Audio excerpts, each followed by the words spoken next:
ఎప్పుడు నేనే చదువుకుంటా కూర్చోవాలి, మీరైతే ఏం చేయరు. అయ్యో ఆగా చూసిన వరోహిణి మీ అక్క మిరపకాయలు పోదామని ఇంకా సవరిస్తూనే ఉన్నది. ఆగో మీరే లేటుగా వచ్చిండ్రు, ఇంకా నన్ను అంటారా? ఏందక్క గింత లేడీ ఎత్తను పొద్దు పోయినాక మిరపకాయలు ఎట్లున్నాయి కనబడతాయా?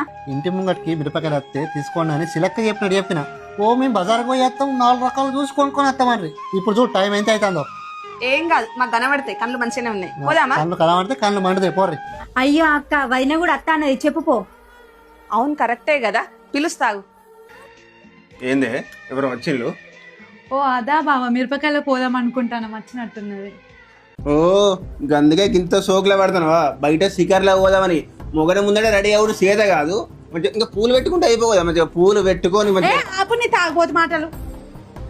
అసలు నువ్వు మంచివేనా? నేనేమన్నా మూలతో పోతానా?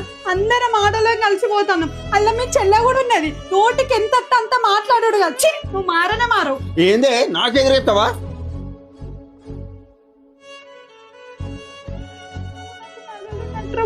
అవసరం లేదు, నాకు కొంచెం పిలివిచ్చి మాట్లాడు, అంత చీపుగా తీసి పడేయకు. ఏందే బాగా మాట్లాడదాం. అన్నయ్య ఏం మాట్లాడుతున్నావు అన్నయ్య? ఎవరితోనైనా మా అన్నయ్య మంచోడు, ఆడోళ్ళకు విలువ మర్యాద ఇచ్చి మాట్లాడతాడని చెప్పుకుంటా. కానీ నువ్వు వదినతోని ఇంత చెండాలంగా మాట్లాడతావని మాత్రం అస్సలు అనుకోలే. అసలు ఆడోళ్ళు అంటే నీ దృష్టిలో ఏమనుకుంటాను అన్నయ్య? అది కాదే. నువ్వేం మాట్లాడు, ఫస్ట్ కలిసి నాడు. ఏంటి వదిన, ఏంటి అసలు మా అన్నయ్యనేనా అంత ఘోరంగా మాట్లాడుతాండి? ఏంటి వదిన? ఏం చెప్పాలి వదిన, ఇక్కడనే కాదు ఇంటికాడ కూడా ఎవరు వచ్చినా కూడా ఇట్లనే అనుమానించుతాడు. కనీసం ఇంటి ముందు కూరగాయలు వచ్చినా కూడా ఒక్కోనయ్యాడు.